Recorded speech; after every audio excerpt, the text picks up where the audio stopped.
And good morning. Well, it's morning now. By the time you watch this, it'll probably be afternoon. Might even be see how that's how we're functioning today. I can't even talk straight at the moment. Second cup of coffee hasn't even kicked in yet. Yeah, I'm pretty rough. But we're gonna do this. We are gonna do this. Anyhow, as I've been saying the past couple weeks, I'd like to keep the rants pertinent to things that we discuss on the show, but to be perfectly honest, last week's edition of the Metallic Onslaught was relatively free of rant material, so I gotta kind of wing it this week, and I'm just kind of, after thinking about it a bit, I've got a couple things I had an idea going into this of what I wanted to rant about this week, because it's been mentioned on the show many times, and used to bust my balls excessively, but there's also something else I realized that I can not really rant but discuss, and we'll see how it goes. So this week's rant is in two parts, and in the interest of saving the best for last, let's talk about the negative first.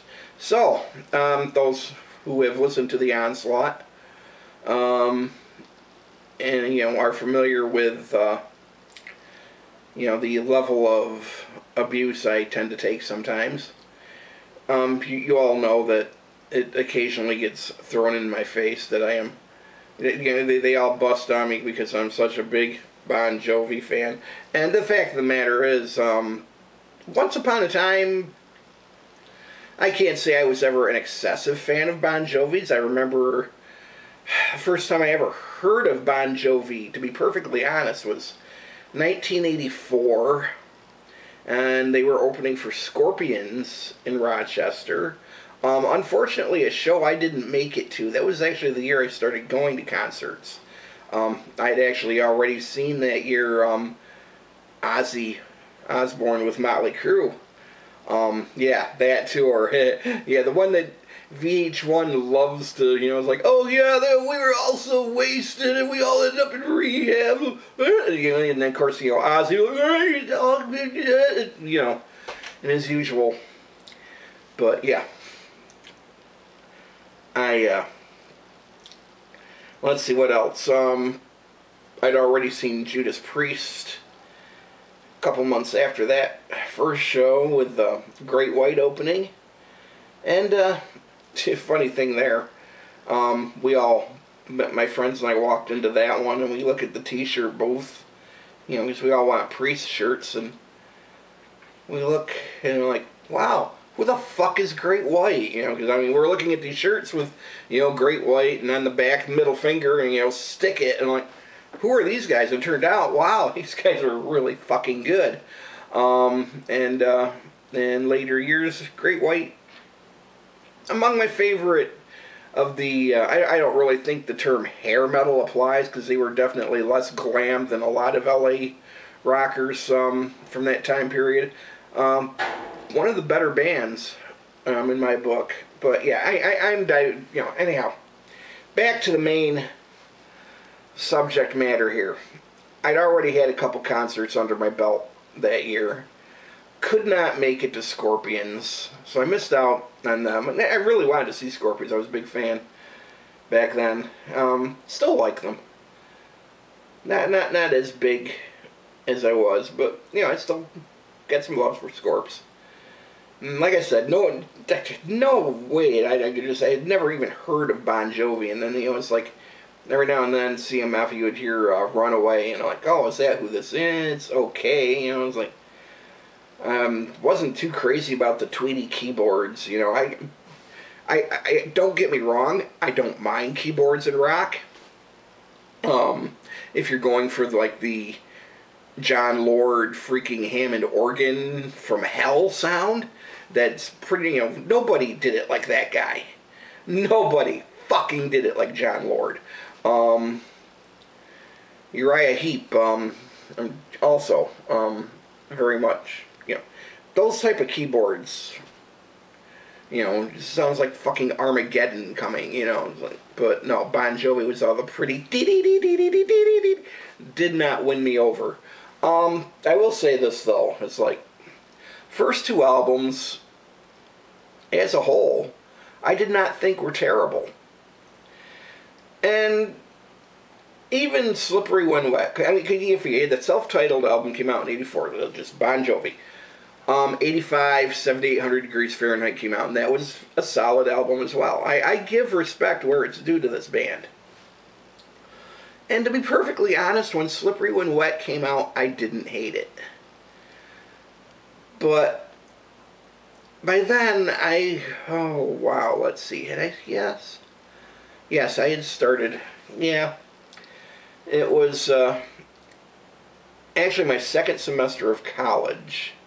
The album had already been getting, and it was around the time that the album came out and the college semester had started. I had just switched my major to telecom. I'd started a semester in January after taking a break in between graduation from high school. Majored in accounting for a semester. And dropped that like a bad habit. Because, you know, it's like, that's a complete, you know, maybe someday I'll get to that. Maybe I'll get to it right now in the interest of ranting. You know, a sub-rant. This is a sub-rant, okay? The reason I changed my major from accounting to telecom, okay, I'll tell you something. The whole reason I majored in accounting to begin with is because, you know how you have like the aptitude tests and all that? That suggest a career path and what you'd be good at? And your guidance counselor said, well, perhaps you should do, you know, lean toward this and this and this and take these courses, and then when you go to college you can major in this, and this is what your, you know, aptitude test suggests you are best qualified for. And I'll tell you something. In my case, it was a woman guidance counselor, but I don't care, male, female, young, old, guidance counselors are fucking useless, okay? They don't know shit. That you take it from Wolfie. They don't know shit. Matter of fact, the first time I saw Clerks and they showed the guidance counselor, you know, like fiddling around with the eggs, I'm like, yes, I believe that they are that fucking insane. I honestly believe that.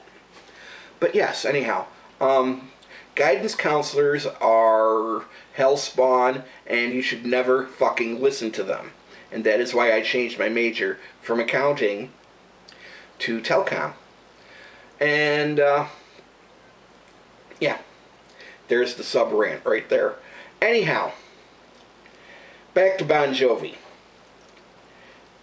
The new, you know, like I said, changed my major, fresh start, was doing pretty well. You know, I loved the telecom program. By the second semester of the telecom program, like early '87,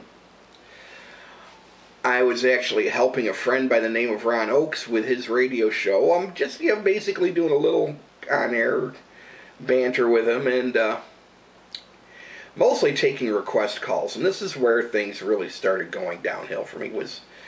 I loved helping Ron on the radio. The guy was like a brother to me. Sadly, he and I don't speak much at the moment. But that is what it is, and hopefully someday he and I can rectify some things. But for now, you know, this is what happened with, you know, my attitude toward Bon Jovi changing drastically. Because taking those request calls, it was constant. I swear to God, we would actually play sometimes Bon Jovi songs back to back just to shut people up for, you know. But no, the calls kept coming.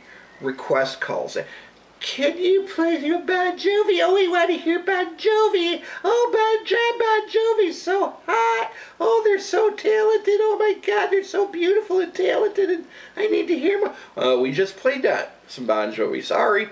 You know, call back a little later, maybe during what the next DJ set, and maybe he'll squeeze. Oh no, I want to hear Bon Jovi now. John Bon, I gotta hear John Bon. No, sorry, we can't play anymore. You know, call back later. Oh, John Bon. You put up with it for like a couple hours, 3 times a week. Yeah. I got so fucking sick of Bon Jovi in that semester of college. Honest to God, I boycotted Bon Jovi for the most part. I want to say from like 1987.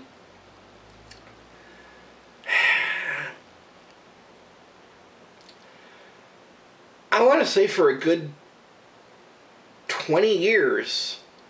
If I heard Bon Jovi on the radio, I would turn the fucking radio off or change the station.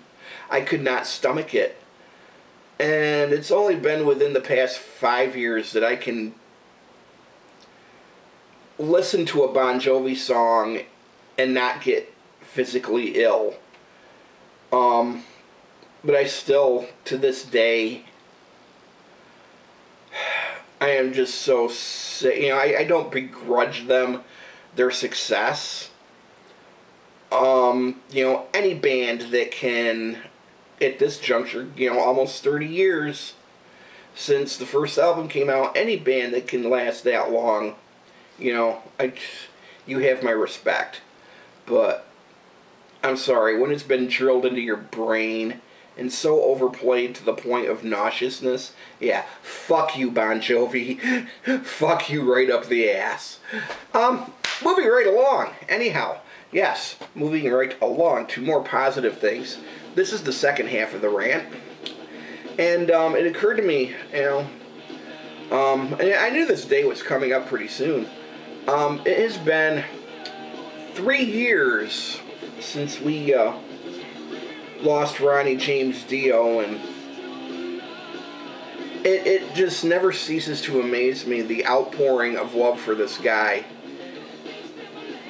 From the day he came out and, you know, told the world he had cancer and was going into treatment, and, you know, all the support for him while he was getting the treatment, and all the love that came out, you know, and when he, you know, passed away, and all the love that still comes out, you know, in his honor 3 years later, after he's passed. You know, the guy's just huge legacy right there. Over 50 years of music. You think about that. He got his start in the late 50s. Playing in the local Cortland area. And, you know, basically starting out, you know, like crooner bands, you know, doo-wop, that sort of thing. And eventually, you know, like evolving throughout the 60s into, like, you know, like the Electric Elves, or I guess kind of like more of a psychedelic. And that eventually evolved into Elf, and eventually, you know, moving on to singing for Rainbow and Sabbath and his own freaking band for, you know, 50 years. And he was still relevant at the end. You know, that last Heaven and Hell album, The Devil You Know, was as good an album as you could ever expect. You know, 50 years and still relevant at the time of his death, and still being shown the love. Gives me hope for the world, it really does. It's just, you know,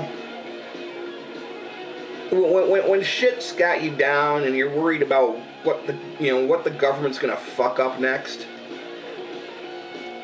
just, you know, pop in some Ronnie Dio or whatever band you want to, you know, whatever gets your head banging, whatever gets you pumped up, just hold on to that, because I don't know, like I said, I stumble and lose. Not always easy for me to put things into words, but the world's a fucked up place, so hold on to the things that matter the most to you. Keep them close. Because, you know, that might be the next fucking thing the government tries to take away from you. Food for thought. Horns up. Tune in. Let's see. Yes. We're tomorrow night, 10 to 3, 89.7 FM or MetallicOnslaught.com. You can listen to us on the live stream or record us through DAR FM. And I should probably also take a moment to give a shout out for Finger Lakes Metal Fest, which will be taking place this Saturday at Don Solar's in Clyde. It is a free show. 16 bands on 2 stages. Showcase of some amazing local talent. There are some great bands on this bill this year. Mercia, Ironclad from Ithaca, Stone Soul Foundation. Pound for pound, probably my favorite band out of the local. Seriously, they're that good. Low Key, Horseface. Actually, Horseface this will be a CD release party for them. And there will be a special Finger Lakes Metalhead edition of the new CD. So, yeah, a lot of bands, all free, all ages. It's a good time, and it will be emceed by me and the rest of the guys from the Metallic Onslaught. So you should really come out and hang with us and enjoy some good music. Horns up, I hope to see you there. Tune into the Onslaught. I am out.